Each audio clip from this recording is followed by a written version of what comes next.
Bismillahirrahmanirrahim. Assalamualaikum warahmatullahi wabarakatuh. Pada mata kuliah Bahasa Indonesia MISD, pada pertemuan pertama kita akan membahas terkait ruang lingkup Bahasa Indonesia MISD, kemudian tujuan, tata tertib perkuliahan, kemudian teknik penilaian.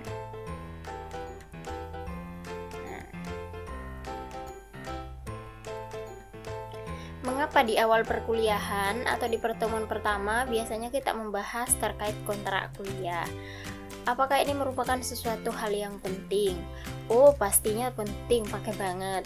Karena di kontrak kuliah atau di pertemuan pertama kita menyusun aturan-aturan, terus pencapaian mata kuliah yang nantinya akan menjadi bahan evaluasi, serta tata tertib itu akan menjadi pengikat atau menjadi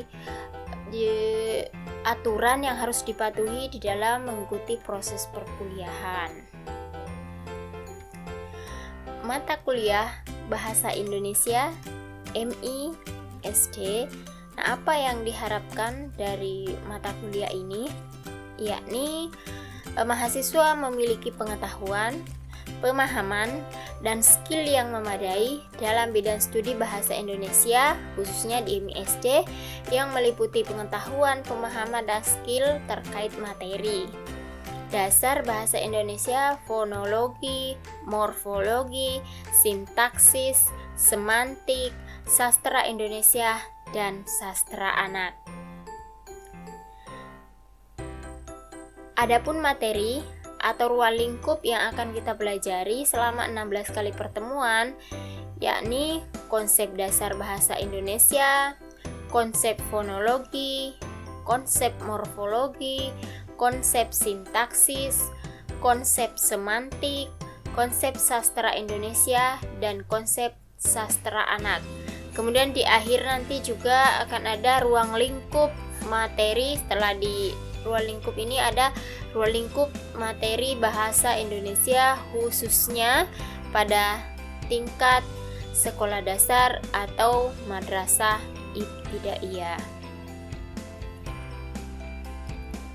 Tujuan dari perkuliahan bahasa dan bahasa Indonesia MISD yakni nantinya diharapkan memiliki pengetahuan, pemahaman, dan skill yang memadai dalam bidang studi bahasa Indonesia yang meliputi pengetahuan, pemahaman, dan skill terkait materi yang meliputi konsep dasar bahasa, fonologi, morfologi, sintaksis, semantik, sastra Indonesia, dan sastra anak.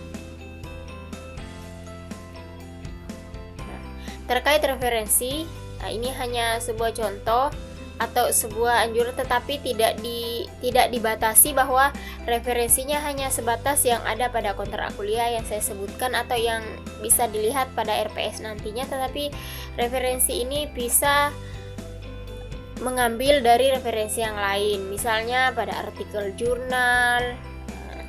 Itu sangat penting, jadi tidak mengikat bahwa harus 100% menggunakan referensi yang saya sertakan pada kontrak kuliah. Kemudian untuk tugas-tugas selama menempuh mata kuliah Bahasa Indonesia MISD, ada dua tugasnya, yakni tugas kelompok dan individu. Kemudian pemberian tugas kelompok atau individu sesuai dengan kerangka materi perkuliahan. Tugas akhir mata kuliah, ujian bisa berbentuk proyek juga nantinya. Untuk tugas kelompoknya nanti bisa langsung pembagian kelompok, tinggal mendownload Microsoft Excel yang saya sertakan di subtopik pembagian kelompok di Google Classroom. Kemudian setelah selesai pembagian kelompok, maka ketua kelas kembali mengupload hasil pembagian kelompoknya.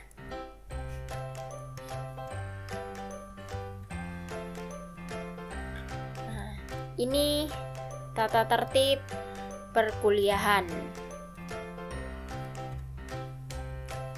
Yang pertama, kehadiran minimal 75%. Ini wajib mutlak. Kalaupun kurang dari 75%, maka otomatis tidak bisa lulus untuk mata kuliah Bahasa Indonesia. Karena ketika kehadiran kurang dari 75%, maka nilainya tidak akan terproses oleh sistem. Wajib mengikuti proses pembelajaran daring dan siap di depan kamera apabila dosen menginstruksikan dan mengikuti perkuliahan dengan baik. Jadi tidak boleh hanya menyalakan ikut join ke Zoom terus atau ke Google Meet lalu kameranya dimatikan dan entah kemana. Kemudian wajib berpakaian rapi. Jadi meskipun kuliahnya kita di rumah aja, tetapi ketika Zoom atau Google Meet, maka harus tetap memperhatikan pakaian atau penampilannya biar rapi. Kemudian wajib menggunakan nama dan foto asli pada akun Google Classroom. Saya kira ini kan semua masing-masing punya akun Gmail Winsa, jadi ini cukup mudah. Kemudian melakukan absensi 1 kali 24 jam. Karena kita perkuliahannya daring, maka absennya bisa diisi 1 kali 24 jam. Apabila misalnya 7.30 jadwalnya sampai jam 10, tapi karena lupa absen, maka bisa absen jam 3 sore, jam 8 malam, sampai jam 23.59. Tetapi kalau sudah lewat 23.59 atau sudah pukul 24.00, maka mohon maaf, dianggap tidak hadir. Makanya wajib diisi 1 kali 24 jam. Dan jangan mengisi selain sesuai jadwal hari mata kuliah masing-masing. Kemudian mengerjakan tugas sesuai dengan jadwal atau waktu yang telah ditentukan. Diskusi kuliah dilakukan pada Google Classroom melalui subtopik forum diskusi. Nah, ini yang paling penting juga, tidak melayani pertanyaan terkait materi kuliah selain di forum diskusi yang telah disediakan. Kapan itu? Pada jam kuliah berlangsung. Jadi ketika kuliah Bahasa Indonesia berlangsung, tidak diperkenankan jika ada pertanyaan terkait materi atau ada hal-hal yang belum dipahami terkait perkuliahan mata kuliah Bahasa Indonesia, maka pada saat perkuliahan berlangsung tidak dilayani melalui jalur pribadi, harus melalui forum diskusi. Tapi seketika di luar jam kuliah ada yang ditanyakan, maka boleh aja, dibolehkan saja untuk bertanya misalnya di WA group atau Wapri. Kemudian tidak menggunakan akun mahasiswa lain untuk mewakili pengumpulan tugas, proses absensi, begitupun dengan ujian. Jadi tidak diperkenankan untuk menggunakan akun temennya atau memang diamanahi bahwa kamu harus absenkan saya pakai akun saya. Jadi kalau punya sendiri dipakai sendiri, tidak boleh diserahkan ke orang lain. Kemudian tidak membuat topi atau berkomentar yang mengandung unsur sara dan mengandung pornografi, karena ini hasil-hasil ketikan atau percakapan kita terekam semuanya, dan ketika misalnya berkomentar hal-hal yang kurang sopan atau mengandung unsur sara, maka itu kurang bagus, jadi tidak diperkenankan untuk itu. Untuk tata tertib perkuliahan, jika ada hal-hal yang ingin ditanyakan, nantinya bisa berkomentar pada forum diskusi di Google Classroom pertemuan pertama. Nah, untuk penilaian, ada pembobotan. Pembobotan gimana sih maksudnya? Performan ini tuh salah tulisannya. Performannya itu 10%.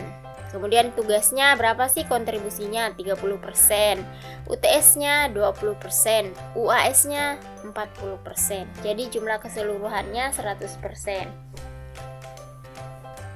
Tapi ada syarat mutlak yang harus dipenuhi untuk lanjut proses ke pembobotan nilai, yakni Syarat mutlaknya adalah kehadiran mencapai 75%. Baru bisa dilanjut ke pembobotan nilainya. Setelah pembobotan nilainya selesai, maka ada skala penilaian. Kalian semua misalnya mendapatkan nilai 92, maka nilai angkanya adalah 4 dan nilai hurufnya Anda mendapatkan A+.